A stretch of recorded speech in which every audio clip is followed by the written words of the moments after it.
Paz do Senhor, bom dia, tudo bom com você? Hoje dia 21 de fevereiro, domingo, 21 de fevereiro de 2021, o dia que o Senhor já preparou, já manifestou, já é uma realidade sobre a tua vida, sobre a tua casa, sobre a tua família, sobre os teus queridos, né? Domingo, domingão, Deus te abençoe, o Senhor esteja sobre a tua vida, se manifestando, abençoando, derramando da sua alegria, do seu bem-estar, da paz que excede o entendimento, do shalom do Senhor esteja sobre a tua vida, sobre a tua casa, sobre a tua família, em nome de Jesus. Estamos mais uma vez lendo a palavra do Senhor, pensando a respeito, meditando nas coisas do Senhor, porque aquilo que os olhos não viram, os ouvidos não ouviram, não subiu ao coração dos sábios, mas o Senhor tem sobre as nossas vidas, nossa história de vida, nossa casa e nossa família, em nome de Jesus. Vamos ler a palavra do Senhor, continuando, Mateus capítulo 13, né? Agora é o período das parábolas, né? É uma nova etapa, é um novo ciclo que o Senhor Jesus está abrindo, porque até aqui, né, Mateus 1, 2 e 3 falou sobre a biografia, Mateus 4, ministério de João Batista, ministério de Jesus e a conexão em cima de um conceito, né? O conceito do arrependimento, até porque é a base de todas as coisas na nossa relação com Deus, na nossa relação com a Trindade, é o arrependimento. Deus não está preocupado com o tamanho do pecado, mas está preocupado com o tamanho do arrependimento. Mateus capítulo 5 começa o Sermão do Monte, vai até Mateus capítulo 7. Mateus 8 e 9 é quando o Senhor Jesus, o médico dos médicos, sai com seus residentes a campo, exatamente para conferir, aferir a palavra, né? A constituição, para ver que se dava certo no dia a dia. Claro que deu certo. Mateus capítulo 10, 11 fala sobre o chamado, a plenitude, o mover do Senhor agora sobre através dos seus discípulos, pregando o evangelho, principalmente nas cidades às quais os seus discípulos pertenciam. Mateus capítulo 12 fala realmente de uma questão muito séria aos olhos do Senhor Jesus, aos olhos do reino, que é a blasfêmia contra o Espírito Santo e também o que significa a família de Jesus e como, vamos dizer, administrar todas essas coisas, porque havia realmente uma desconfiança na pessoa de Jesus, de maneira, desculpe o termo, generalizada, né? Desde os religiosos, alguns do povo e também diretamente, assim, de maneira incisiva, a própria família de Jesus não acreditava no Jesus messiânico, né? Agora, Mateus capítulo 13, já diante dessa atmosfera tão arredia, tão conflituosa, Jesus coloca e destaca, a partir de agora, mais ou menos um ano depois do início do seu ministério, ele começa a deixar muito bem claro que ele começaria a falar de uma maneira que alguns entenderiam e outros não entenderiam. O Senhor está falando aqui do ponto de vista de quem recebe a palavra, né? De como está o coração de quem recebe, o quanto esse coração é menos ou mais receptivo. Não é que o coração na sua íntegra, né, rechace Deus, não é isso. Mas existem níveis de absorção, não absorção com entendimento, com a razão, mas absorção com sentimento, com desejo de aprender de Deus. Então o Senhor fala através de parábolas, né? São pelo menos 35 parábolas que o Senhor Jesus fala nos evangelhos. Então, quando você coloca isso diante do Senhor, aprendendo e desenvolvendo, você percebe que a parábola, ela é uma historinha contada, uma história, uma fotografia, né? Um retrato do cotidiano humano, algo palpável, geralmente algo muito simples de entender, algo que é inteligível a qualquer cultura, em qualquer tempo, em qualquer, vamos dizer, em qualquer geração, né? Então, aquele que está ensinando através e a partir de parábolas, ele pega, ele destaca, né, um trecho da vida, do cotidiano do gênero humano. E esse cotidiano é simples, na maioria das vezes, eu diria até na totalidade das vezes, é muito simples de entender. Mas a parábola, o que é? A parábola vem da mesma raiz da palavra paralelo, né? É uma coisa que o Senhor pega de maneira paralela àquilo que Ele quer ensinar espiritualmente. Então ele pega alguma coisa factível, alguma coisa muito, muito simples. Então ele vai do simples, vamos chamar assim, para o mais profundo, do cotidiano para alguma coisa mais abstrata, né? Daquilo que é palpável, daquilo que é humano, para alguma coisa mais cósmica, vamos chamar assim, para alguma coisa mais etérea, mais espiritual. Ele sai de alguma coisa fácil de entender, fácil de compreender, e nos remete a uma condição que não é tão fácil de entender, não é tão fácil de compreender, mas em cima daquela história existe um parâmetro para que eu chegue ao abstrato, para que eu chegue àquela condição mais espiritual e eu aprenda com aquilo. Então a parábola, e principalmente na cultura oriental, as parábolas, elas são instrumentos de ensino, instrumentos didáticos muito contundentes, né? Muito assim usados até os dias de hoje. Só que Jesus, ele se apropria como rabino, como escriba que compilava e escrevia e também lia a lei, mas também alguém que interpretava a lei. Então ele estava no nível de rabino. Historicamente falando, culturalmente falando, eu poderia dizer que se Jesus quisesse, ele seria um fariseu. Daí eu falar sempre para você que é por isso que Jesus, ele se contrapõe, não que ele não se contrapõe a outros grupos, a outras castas religiosas, né? Então tem os saduceus, os fariseus, né? Os herodianos, né? E tem os essênios e tem os zelotes. Zelotes e herodianos era mais ou menos a mesma coisa, só que uns herodianos, eles achavam que Herodes era um ungido e que tinham que trabalhar pela instauração de um reino completo da família, da monarquia ou da casta herodiana, né? Os zelotes eram o grupo dos religiosos, mas que criam numa questão muito séria, que alguns religiosos fazem isso nos dias de hoje com outra característica, com outro nome, com outro título. Mas é o seguinte, o Shalom de Deus, ele precisa ser instaurado. E para ser instaurado, precisa passar pelo nosso movimento, entre aspas, revolucionário. E os zelotes, esse grupo, essa casta religiosa, eles criam que, se necessário, precisariam pegar em armas, precisariam ir às vias de fato, né? Como alguns iam mesmo. Eles praticavam aquilo que nós chamamos hoje em dia de terrorismo, né? E o americano fala que é o terrorismo doméstico, é o terrorismo de alguém que é de dentro, né? Então você tem alguns terroristas, domésticos que já se manifestaram aí pelo mundo, né?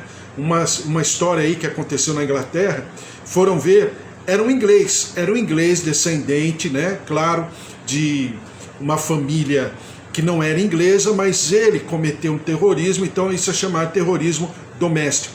Então os zelotes é aqueles que faziam o terrorismo doméstico, né? Por quê? Porque eles se colocavam contra claro, no discurso contra o Império Romano, mas também no dia a dia, no cotidiano, eles se colocavam contra outros judeus que não concordavam com eles. Então nós sabemos muito bem o que significa isso na nossa cultura, né?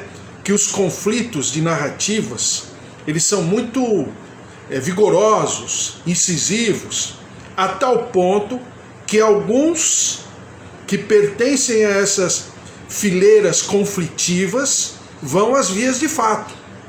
Não digo assim, entre aspas, quase uma guerra civil, não é isso, mas vão às vias de fato que vira e mexe acontece algumas coisinhas aí no nosso cotidiano, né? Haja visto o que aconteceu com esse deputado lá do Rio de Janeiro, né?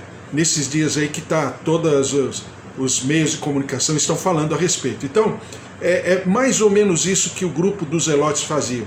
Os fariseus eram os conservadores. Eles eram os, vamos dizer assim, os fundamentalistas.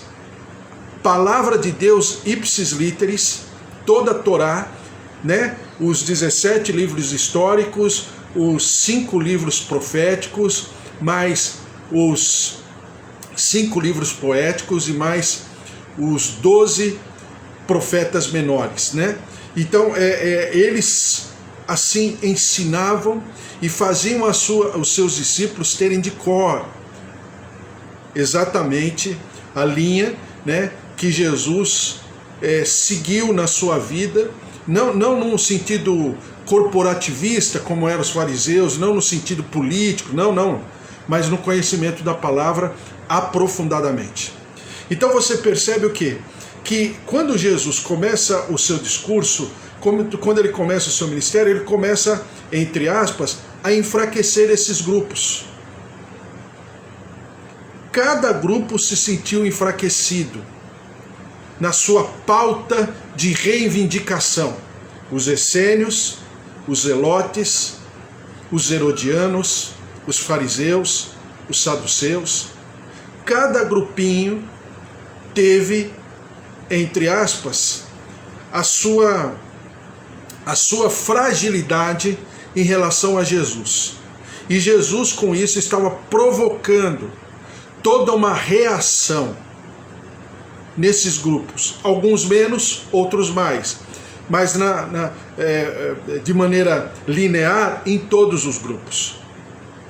Então Jesus estava, entre aspas, causando um certo constrangimento em todos os grupos, tá?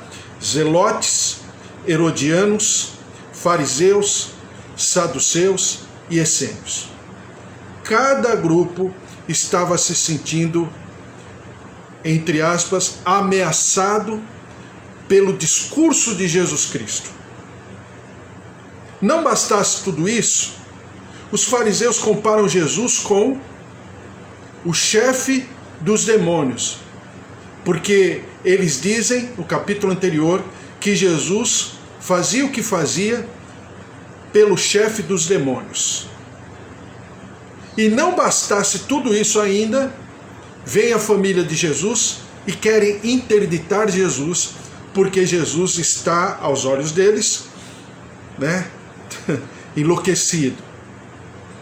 Então no capítulo 13, Jesus, vamos chamar assim, puxa o freio de mão e fala, bom, agora vamos começar num outro nível de compreensão, num outro nível de assimilação, absorção da palavra.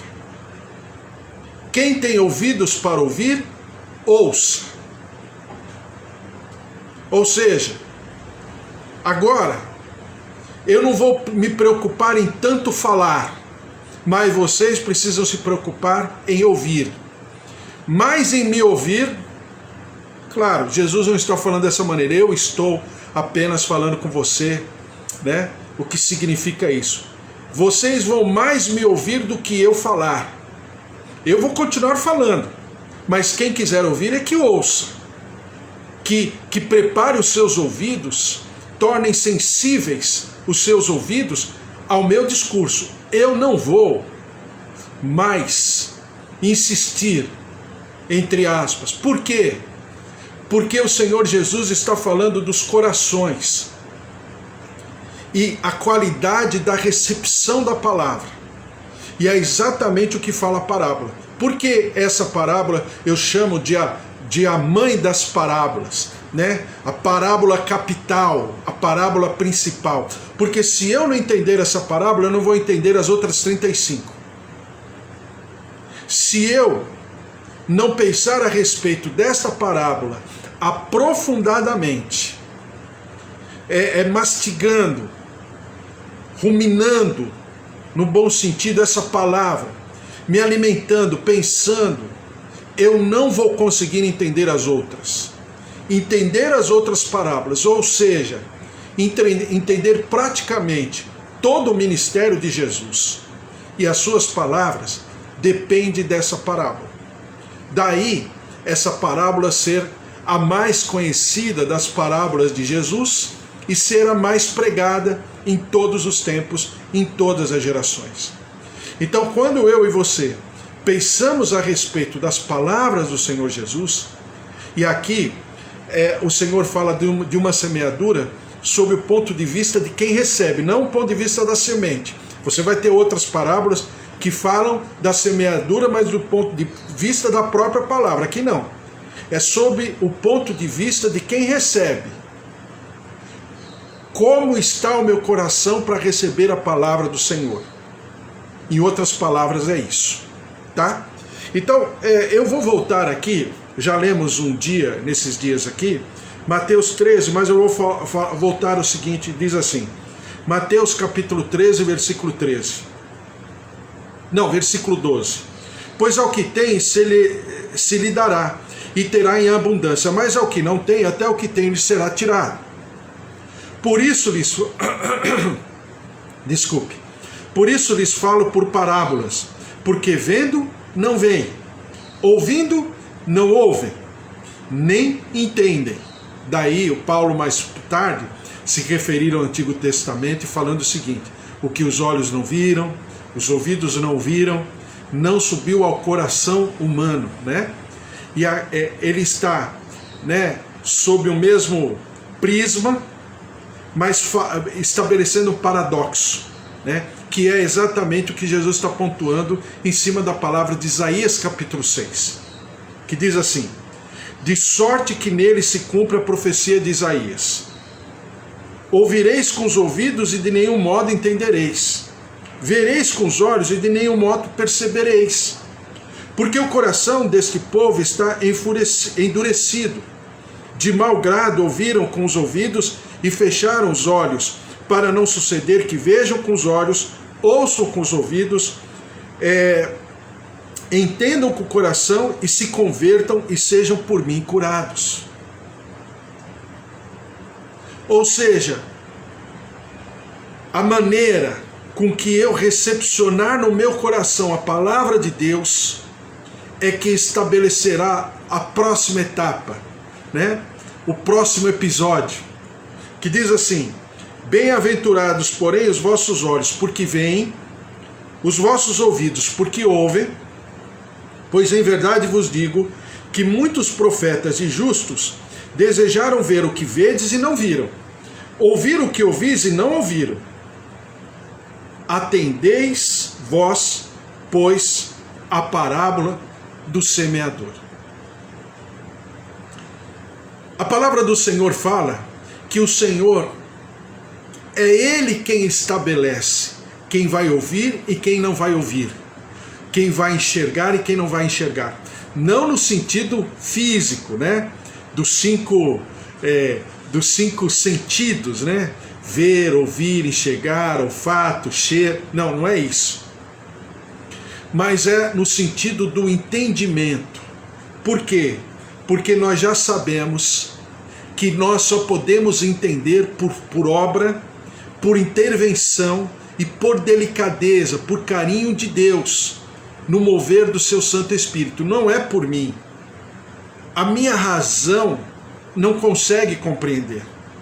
Por isso que Paulo diz mais tarde, citando o Antigo Testamento, o que os olhos não viram, os ouvidos não ouviram e não subiu ao coração humano.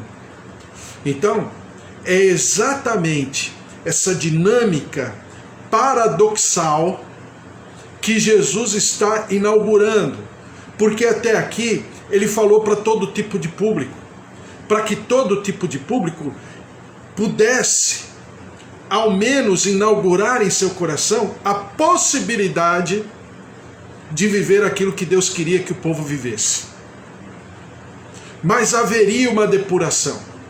Presta atenção o que diz aqui no Salmo 35. Desculpe, falei errado. Salmo 25. Salmo 25.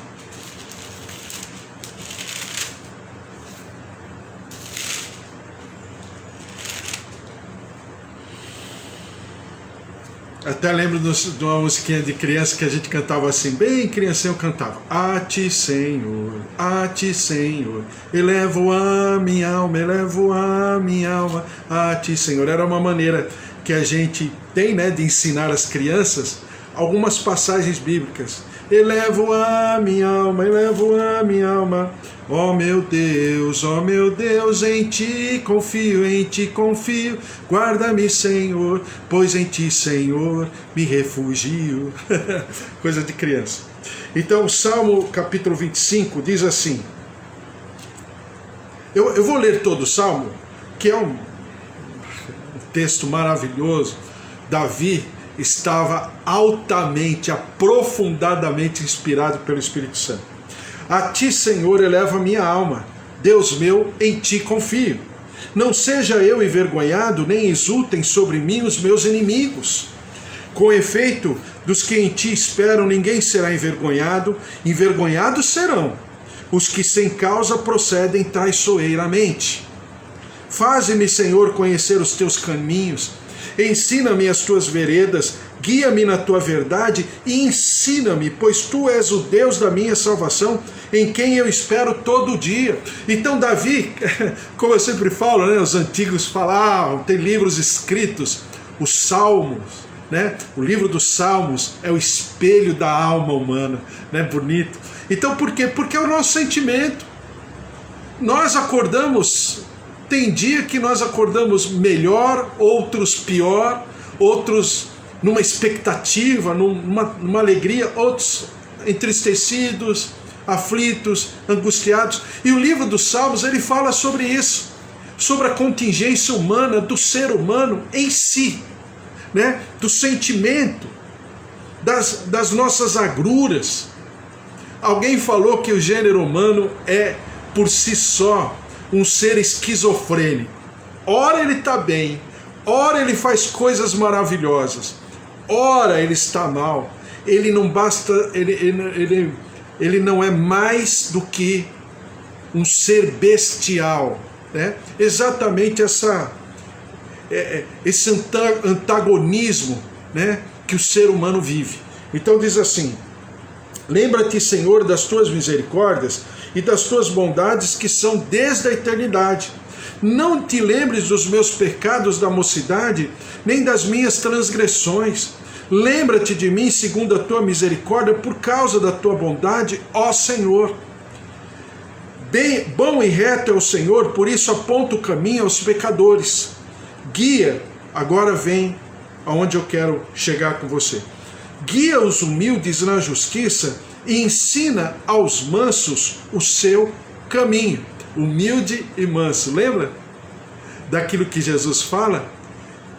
Que ele oferece o seu rabinato, a cobertura do seu rabinato, porque ele diz que ele é humilde, né? Desculpe, ele é manso e humilde de coração. Lembram? Então, diz assim, todas as veredas do Senhor são misericórdia e verdade, para os que guardam a sua aliança e os seus testemunhos. Primeiro, tudo que vem da parte de Deus, a sua bondade, a sua misericórdia, as suas veredas, ou seja, a sua palavra, é para aqueles que guardam a sua aliança. Então ele distribui, como diz na parábola, né, do semeador lá no capítulo 13, ele vai andando com as sementes como se estivesse num saquinho, né? Num recipiente assim, ele vai andando com as sementes. E essas sementes vão sendo distribuídas e vai caindo à beira do caminho. Algumas dessas sementes serão pisoteadas diz Lucas, pela própria vida, pelas próprias contingências, pelas próprias adversidades. Outras, né? As aves do céu vão pegar, vão fazer, enfim. Mas o que à beira do caminho significa que a palavra de Deus está sendo disseminada. Mas existe uma característica, existe um coração que está mais aberto, que está mais favorável às palavras do Senhor.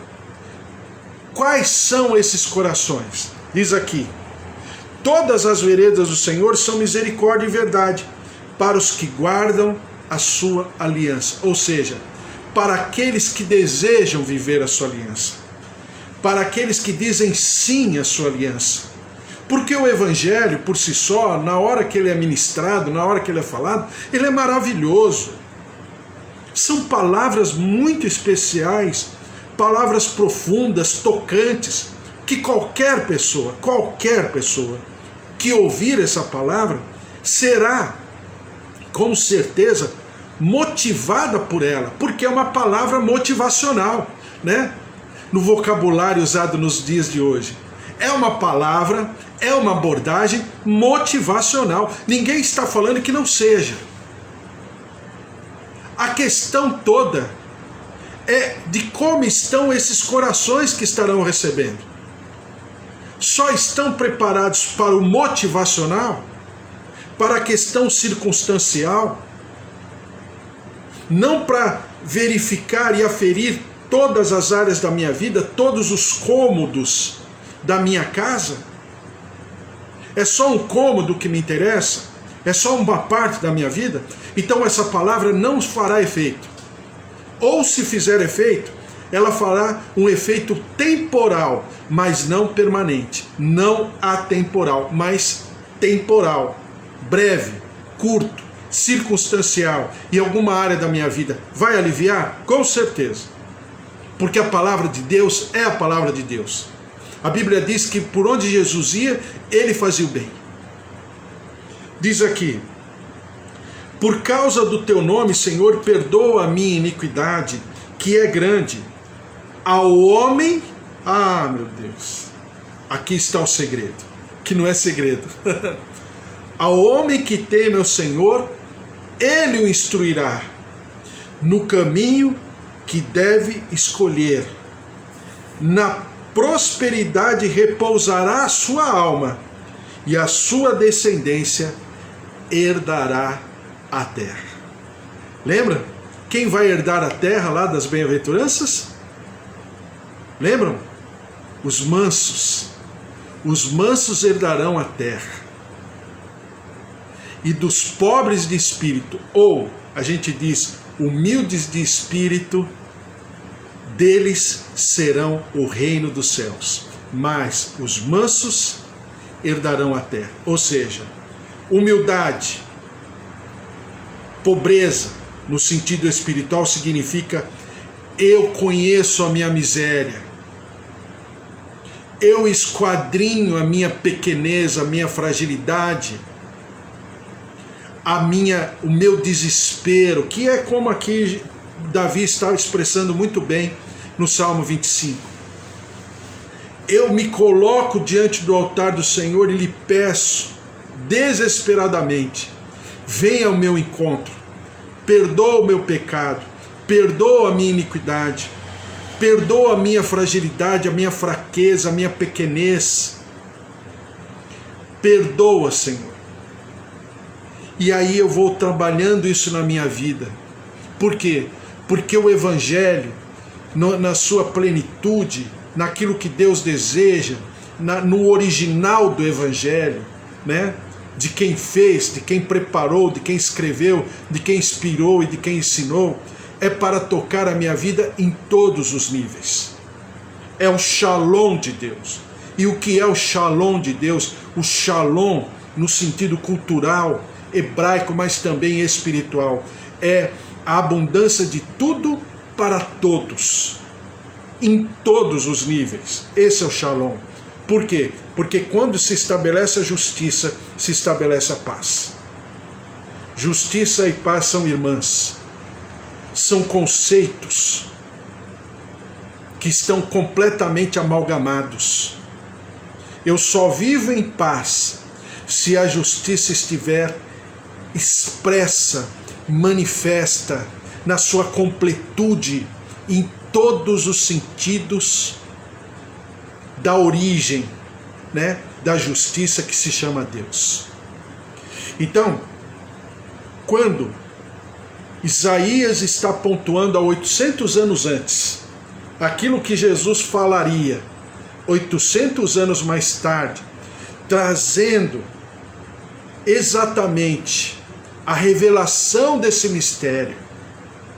E mistério no grego, né, não é apenas soltar uma palavra, é soltar a palavra e trazer a explicação da palavra. Por isso chama mistério na cultura grega, né, dentro daquilo que significa mistério na palavra de Deus no Novo Testamento. Então, Jesus está não apenas trazendo o enigma, mas ele está o que agora? Destrinchando esse enigma. Dizendo que haverão corações, haverão tipos de recepção, tipos de coração. E são pelo menos 4 tipos de assimilação dessa palavra. E que nós precisamos trabalhar o nosso coração. Porque eu sempre falo para você, e vou terminar falando mais uma vez, é esse evangelho que nós vivemos, como país, por exemplo, né, que os meios de comunicação, as revistas semanais insistem em chamar de evangélicos, né? São esses evangélicos que povoam a nossa terra, que dizem que são perto de 40 milhões, seriam 40 milhões verdadeiramente corações receptivos à palavra de Deus? Tenho cá minhas dúvidas, porque eu creio que se houvesse isso mesmo, essa constatação, a nossa sociedade não estaria no nível que está. Lembrem da comparação que eu sempre falo para você, né? Maravilhoso o Antigo Testamento, porque o Antigo Testamento ilustra o Novo Testamento. O Antigo Testamento é a parábola do Novo Testamento, né? O Novo Testamento explica o Antigo Testamento, mas em compensação, né, o Antigo Testamento ilustra o Novo Testamento. Mas quando Deus fala para Abraão, e Abraão fica lá, né, insistindo com Deus a respeito dos moradores de Sodoma e Gomorra, e Deus fala, se dentro de 2 cidades, estado, né, da época, 2 cidades tecnologicamente, historicamente, né, dentro da cultura antiga, 2 potências da época, se tiverem 10 justos, eu não destruirei as cidades. Se tiverem 10 justos.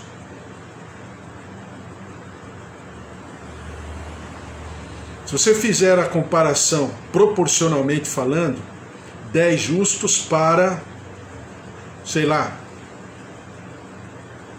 3 milhões de pessoas, 100 justos para 30 milhões, 1000 justos para 300 milhões, seria a proporção. Então, nós precisamos rever os nossos conceitos e pensar a respeito. O que significa a parábola do semeador para a minha vida e para a tua vida? o que significa a parábola do semeador para um país que está se esvaindo, né?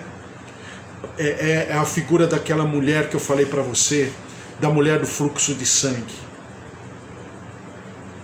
Ou bem, ela reconhecesse a sua limitação e a sua iminente morte, e num último esforço, tocasse nas vestes festivais de Jesus, simbolizando uma série de coisas, aquela borda das vestes de Jesus, ou então ela ia se esvair em sangue. Nós somos uma igreja, somos um povo estéril que está se esvaindo em sangue. E nós precisamos exatamente rever essa palavra do Senhor para que possamos tocar nas vestes festivais do Rabino, do Mestre dos Mestres, daquele que era, é e sempre será. E essa palavra faça um efeito sobre a nossa vida. Exatamente aquilo para o qual um dia ela foi lançada pelo Senhor lá no seu trono da graça. Antes que tudo acontecesse, Ele já havia lançado essa palavra. E eu preciso me apoderar dessa palavra para que o Senhor se revele. Daniel, capítulo 2, diz assim: quando Daniel está para entrar diante de Nabucodonosor. Daniel 2:20. Seja bendito o nome de Deus de eternidade a eternidade, porque dele é a sabedoria e o poder. É ele quem muda o tempo, as estações, remove reis e estabelece reis. Ele dá sabedoria aos sábios e entendimento aos inteligentes. Ele revela o profundo e escondido, conhece o que está em trevas e com ele mora a luz. Depois diz assim, no versículo 26 de Daniel capítulo 2, respondeu o rei e disse a Daniel, cujo nome era Beltesazar, podes tu fazer-me saber o que vi no sonho e a sua interpretação? E Daniel responde o seguinte: o mistério que o rei exige, nem encantadores, nem magos, nem astrólogos o podem revelar ao rei. Mas há um Deus no céu, o qual revela mistérios. Pois fez saber o rei Nabucodonosor o que há de ser nos últimos dias. Pois existe um Deus nos céus, que Ele está disposto a revelar todas as coisas. E quando nós lermos as parábolas do Senhor, sabermos, como diz Davi, que estamos com o nosso coração rendido, derramado diante do altar do Senhor, para que Ele nos limpe, nos purifique, através da sua palavra, e nos revele, e esses mistérios sejam totalmente esquadrinhados no nosso coração. Glória a Deus, ao Senhor toda a honra e toda a glória. Vamos orar? Colocar diante de Deus tudo isso que nós estamos lendo e aprendendo? Claro que hoje às 4h30 tem mais. Hoje é domingo, então domingo, 10 horas, 4h30, eu estou aqui com você. Então, vamos orar, colocar nossas famílias, nossos queridos diante do Senhor. Ronaldo, Deus abençoe a tua casa, a tua família. Bispo Antônio, Deus abençoe, Bispo Antônio. O Senhor esteja sobre a tua vida, a tua casa, a tua família. Suzy, Priscila, seu Mauro, Dona Elizabeth, Gabriel, filhos, netos. Em nome de Jesus, o Senhor esteja sobre cada um. Sérgio, Sidney, a presença, o poder, o mover de Deus. Sobre Josué, Joel, ministérios, famílias, igrejas. O Senhor esteja sobre a vida da Magda, sobre a vida da Sueli Felintro. O Senhor se derrame sobre a Kátia, sobre a Sônia. O Senhor se derrame sobre cada um de vocês. A glória, a presença, o poder, o mover do Senhor. em nome de Jesus, Eva, Carlos, filhas, genros, netinho. Estou orando pela Eva que está no trabalho, lá nas negociações, né, nas suas vendas. O Senhor esteja sobre a vida dela, também sobre sua casa, sua família, filhas e genros e netinho, em nome de Jesus. A glória, a presença, o poder de Deus. Elô, Wesley, filhos, o Senhor te abençoe. Minha tia Rosália, minha tia Alzira, meus tios, primos, filhos, netos, genros, noras. Deus abençoe a todos, em nome de Jesus. Meus pais, em nome de Jesus. Seu João, dona Dária, né? Eu hoje de manhã falei com o seu João. Glória a Deus, o Senhor está sobre a sua vida também, sobre a sua casa. Seu Toninho, dona Nadir, e que o Senhor abençoe a todos. João, Roseli, Ângela, Fábio, Márcia, Luiz Henrique, Dona Efigênia, seu Augusto, filhos, netos, a presença, o poder, o mover do Senhor sobre cada um, em nome de Jesus. Vamos orar em nome de Jesus. Senhor, nosso Deus, nosso Pai, eu coloco os teus servos diante do teu altar, essas palavras, aquilo que nós estamos pensando, recepcionando no nosso coração, que caia, Senhor, numa terra fértil, e que nós estejamos preparados, completamente abertos, completamente rendidos, dispostos a viver a tua palavra, não apenas de maneira racional, emocional, mas por convicção. Nós nos lancemos nas tuas mãos, nos teus braços. Ó Deus, nós nos consagramos ao Senhor, tanto nós como nossas casas, nossas famílias, nossos queridos, nossos lares, eles são teus. Nós te pedimos pelos nossos idosos, nossos avós, tios, pais, filhos, netos, sobrinhos, marido, esposa. O Senhor se derrame visitando o nosso corpo, nosso organismo, nossas taxas, nossas plaquetas, nossa saúde interior, orgânica, rins, fígado, pulmões, vias respiratórias, vias aéreas. Ó Deus de poder, coração, artérias, veias, ciático, coluna. Derrama-te, ó Deus, cura-nos nos ouvidos, nos olhos, em todas as partes do nosso corpo. Senhor, nós cremos no Deus da ressurreição, naquele que é a ressurreição e a vida, Jesus Cristo, o autor e consumador da nossa fé. Vem com a tua manifestação, vem com a tua glória, vem com o teu poder, move-te em nosso favor, Senhor, em nome de Jesus. Nós te clamamos pelo nosso país. Já são mais, Senhor, de 240 mil famílias que estão enlutadas pelos seus queridos, que foram ceifados pela pandemia. Por isso, Senhor, tem misericórdia da nossa terra, cura o nosso povo, liberta-nos, ó Deus, perdoando-nos do nosso pecado, da nossa transgressão, da nossa iniquidade, como povo, como nação brasileira. Sara a nossa terra, ó Deus, vem com a tua compaixão, com a tua misericórdia, derrama-te, ó Deus, não porque nós merecemos, não porque nós te buscamos, mas pela tua misericórdia, pelo teu mover, pelo teu amor, pela tua compaixão. Visita-nos, ó Deus, liberta-nos dessas amarras. Ó Deus, em nome de Jesus, traz da tua justiça, do teu juízo, e que nós, como nação, nos convertamos de fato àquele que era, é e sempre será o autor e consumador da nossa fé. E nós daremos ao Senhor todo louvor, toda honra e toda glória, em nome de Jesus. Amém. Amém? Que o amor de Deus Pai, a vida vitoriosa em Jesus Cristo e as consolações do Espírito Santo da promessa estejam sobre a tua vida, sobre a tua casa e sobre a tua família. E que ninguém te possa resistir, porque o amor daquele que era, é e sempre será é um fato, é uma realidade. E ninguém pode separar do amor de Deus em Jesus Cristo. Porque se Deus é por nós, quem será contra nós? Se o Senhor é o nosso pastor, de nada nós teremos falta. Um beijo para você, até mais tarde às 4h30, hein? Fiquem na paz, tchau, tchau. Bom domingo, hein? Bom almoço, tchau, tchau.